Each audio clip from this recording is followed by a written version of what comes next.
inicia. Buenas tardes, compañeros.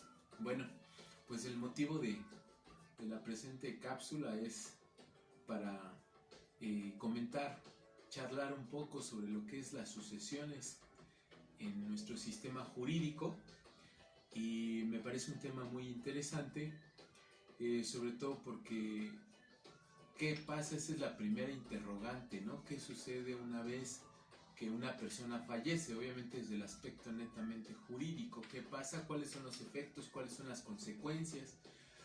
¿Qué sucede con los bienes que tenían? ¿Quiénes tienen derecho? Etcétera. Pero bueno, vamos a iniciar con este tema. Primero, me gustaría comentar que en nuestro derecho hay dos tipos de sucesiones. Para empezar, sucesión obviamente significa continuar, la continuación de algo, ¿sí? Hay dos tipos de sucesiones. La primera es una sucesión, o la que se denomina sucesión intervivos o sucesiones entre vivos. Las sucesiones entre vivos, precisamente como su nombre lo dice, es una forma de transmisión de derechos, pero entre dos personas, y al decir personas, desde luego que referimos que están vivos. Y tenemos un ejemplo clarísimo de esto, los contratos. Esa es una forma de transmitir derechos, transmitir deberes entre dos personas vivas. La siguiente, y que es motivo precisamente de esta pequeña charla, es la sucesión mortis causa o por causa de muerte. Esas sucesiones se dan, desde luego, que una vez cuando una persona fallece.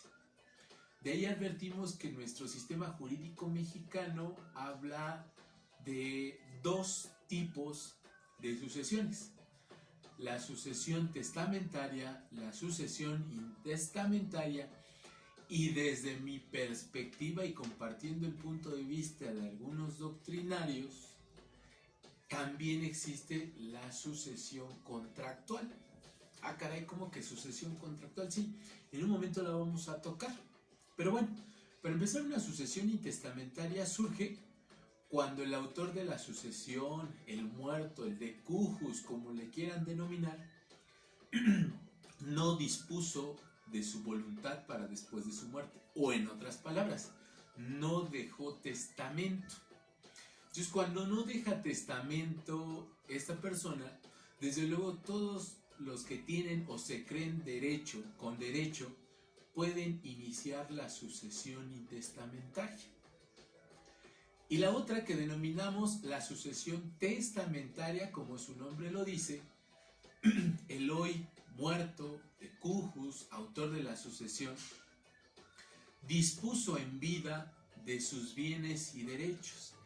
Es decir, hablamos de que de alguna de las formas que señala el civil, el Código Civil federal o estatal, dispuso en un documento que se llama testamento de esa voluntad. Eso implica que si yo en este momento quiero determinar con quién deben quedarse mis bienes o bien los derechos que en este momento tengo, puedo acudir ante el notario y realizar un testamento. Y en ese testamento el notario va a escuchar y va a recabar mi voluntad, y él va a dar fe para efecto de que este testamento, una vez que yo muera o fallezca, abran ese testamento o bien se inicie la sucesión testamentaria. Desde luego que hay también tipos de testamento que el Código Civil Federal maneja, ¿no? El hológrafo, el privado, el militar, etc. Pero bueno, entonces bajo esa circunstancia ya vimos o ya observamos esos dos tipos de sucesión, intestamentaria y testamentaria. El tercer tipo de sucesión, que es la contractual, me pareció muy interesante, y sobre todo que también cuando yo analizo este tipo de sucesión o veo el nombre, me causa un poquito de inquietud, porque digo, sucesión contractual, ¿a poco yo a través de un contrato puedo señalar qué me va a suceder? No, a eso no se refiere. Lo que se refiere es la cesión. Aquí observamos la cesión de derechos hereditarios. Es decir, que si yo soy heredero, y cuando digo que soy heredero es porque ya abrí una sucesión, ya realicé la gestión de los oficios para que informen si hay testamento, y no hay testamento, o bien si lo hay, ya hay un auto declarativo de herederos. En ese auto declarativo de herederos, el juez tuvo a bien designar quiénes son los herederos. Y pensemos que yo soy el heredero, o a mí en ese auto me determinó el juez como heredero. Entonces, ello implica que yo tengo ese derecho o esa facultad de poder transmitir mis derechos hereditarios a una persona que no es parte de esa sucesión. Entonces, ello implica que si en este momento Pedro viene y me dice: Jesús, me interesan tus derechos hereditarios, podemos acudir ante el notario, o bien en el mismo juzgado hacemos la solicitud y ratificamos ante la presencia judicial y le decimos al juez: ratifico que yo le voy a transmitir mis derechos a Pedro, y ahora significa que yo dejo de ser heredero Jesús y ahora Pedro va a ser el heredero. A eso se le denomina la sucesión contractual. O sea que a través de esa cesión de derechos hereditarios entra una persona que ni siquiera a lo mejor tenía o acredita un entroncamiento parental o bien parte del testamento. Bueno, después de todo esto observamos entonces esos tres tipos de sucesiones. Ahora bien, ¿cómo es que se tramita una sucesión? Para empezar, las reglas sobre competencia es que todas las sucesiones, o mejor dicho, las sucesiones son competencia de un juez en materia familiar. Un juez familiar deberá conocer, sustanciar, tramitar las sucesiones, llámese testamentaria o llámese intestamentaria. Bien, para ese efecto, entonces, ¿cómo se inicia una sucesión?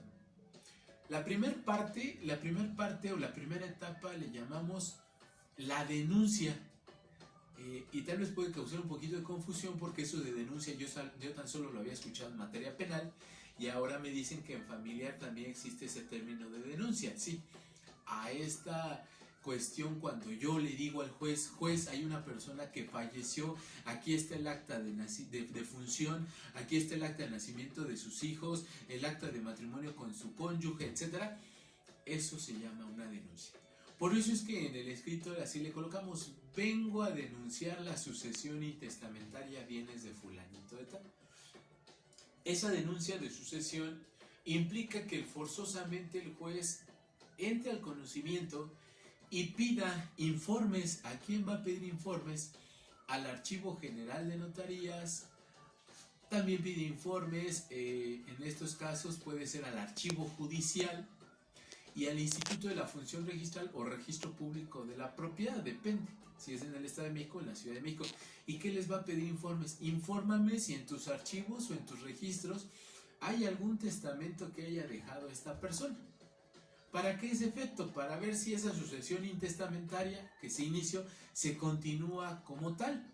Porque si llega un testamento, entonces desde luego se va a tener que dar vista a los aparentes herederos o a quienes denunciaron la sucesión para que tengan que cambiar esa sucesión y deje de ser intestamentaria y ahora sea testamentaria.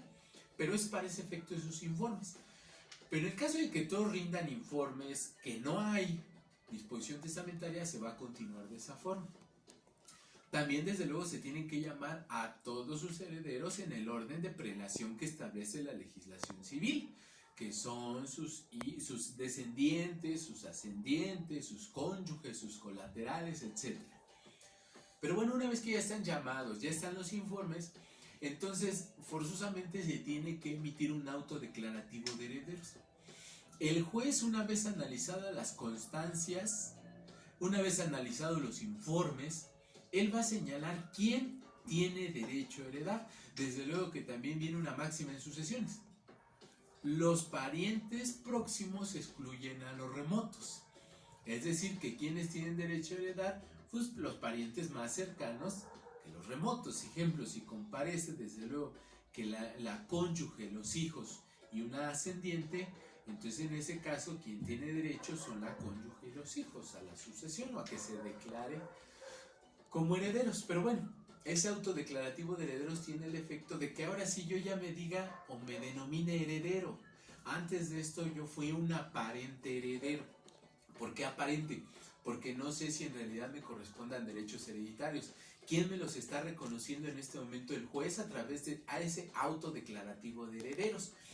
En ese auto declarativo de herederos, que es una sentencia interlocutoria, el juez va a señalar cuando somos dos o más herederos, la fecha para que haya un nombramiento de albacea y ese albacea acepte y proteste el cargo. O sea que en ese mismo auto declarativo de herederos me va a decir que se declaran como herederos a Jesús, a Juan, etc. Y se señalan las 11 horas para que tenga verificativo la junta de herederos. ¿Y qué vamos a ir a hacer a la junta? A ponernos de acuerdo quién de todos va a ser el albacea. Y ese que se elija como albacea, entonces ese es el que va a aceptar y protestar el cargo. En otras palabras, le van a decir que se acepta el cargo de albacea y se le va a saber todos sus derechos y sus obligaciones que tiene como albacea. En el caso de que sea único y universal heredero, no hay necesidad de esa junta de herederos, porque ahí mismo se señala que me nombran como albacea, en el caso de que yo haya sido único. Y lo único que me va a decir el juez: y debes comparecer ante este juzgado, ¿para qué efecto? Para que aceptes y protestes el cargo. Entonces, hasta ahí viene la primera sección o primera etapa, como le quieran denominar. En la segunda sección, ya el albacea tiene responsabilidad en la sucesión, tiene obligación en la sucesión. ¿Cuál es su primera obligación que tiene el albacea? De abrir la segunda sección, que consiste en el inventario y avalúo. ¿Qué es el inventario y avalúo? Hacerle notar al juzgador qué bienes integran la masa hereditaria, o bien qué bienes pertenecían al muerto, y el valor de los bienes en caso de que haya sido bienes muebles o inmuebles. ¿Para qué? Para que se le dé vista a los herederos o coherederos y ellos manifiesten si están de acuerdo con ese inventario y avalúo, o bien, si no están de acuerdo, pueden presentar un incidente de oposición, es decir, al albacea: no estoy de acuerdo, albacea. ¿Por qué? Porque esos no son todos los bienes, hacen falta bienes. Y entonces se pueden presentar lo que es los incidentes de inclusión de bienes o de exclusión de bienes. Es decir, a lo mejor un heredero dice: espérate tantito, albacea, aquí hay otro bien. Entonces ese bien también le pertenecía al muerto. Entonces tendrá que iniciar su incidente de inclusión de bienes. O bien puede ser de que un tercero tenga conocimiento de ello y diga: no es cierto, ese bien ya no era del muerto, ese bien ya me lo transmitió a mí antes de morir. Entonces tendrá que presentar un incidente de exclusión de bienes. Y bueno, la finalidad de esto es que se resuelva qué bienes conforman la masa hereditaria. Eso es, porque esa segunda etapa concluye en eso, en determinar de forma precisa y exacta cuáles son los bienes que integran o que integraron el patrimonio del muerto, hoy denominado masa hereditaria. Una vez que termina esa etapa con esa sentencia interlocutoria, viene la tercera etapa, que es rendición y administración de cuentas. En esto que viene, el albacea deberá presentar una plantilla. En esa plantilla deberá señalar cuáles son los ingresos que tiene respecto de esa masa hereditaria y cuáles son los gastos que generan los bienes de la sucesión. Ejemplo: se tienen que pagar predios, se tiene que pagar agua, etcétera. Lo va a presentar en esa etapa. Pero a lo mejor también renta edificios, tiene negocios, etcétera. También se tiene que presentar esa plantilla de esos ingresos y egresos que tiene los bienes del muerto, o lo que se determinó como bienes del muerto en la segunda sección. También se le tendrá que dar vista a los coherederos para que manifiesten lo que su derecho convenga, y puede ser que haya oposición o que haya conformidad.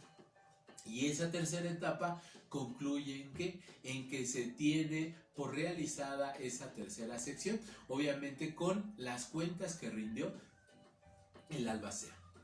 Y por último tenemos la cuarta sección.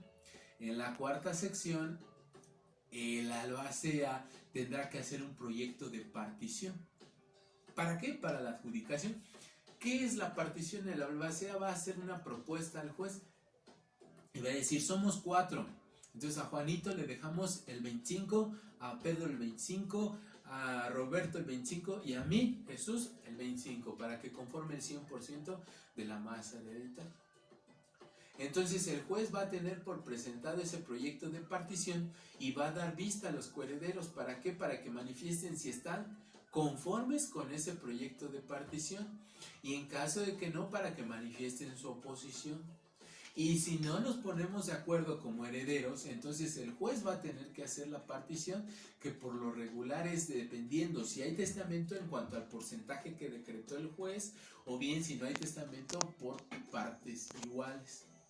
Y va a concluir con una sentencia que se llama adjudicación. Y entonces en ese momento que se adjudica, implica que el juez ya transmite la propiedad de esos derechos o de esos bienes a los herederos. O sea que ya esos bienes que eran del muerto y que estaba administrando el albacea, ya le va a decir a cada heredero qué le corresponde. Y entonces puede ser de que los herederos queden como copropietarios si se habla de bienes inmuebles. Y que sobre todo aquí observamos que todas las resoluciones que se emitan en las etapas, que son sentencias interlocutorias, así se llaman esas resoluciones, son impugnables a través de los recursos de apelación, por si alguno de los herederos no está conforme. Y como de alguna manera ustedes saben, después de la apelación puede que haya necesidad del amparo. Entonces aquí lo que observamos a manera de conclusión es que están las 4 etapas en las sucesiones.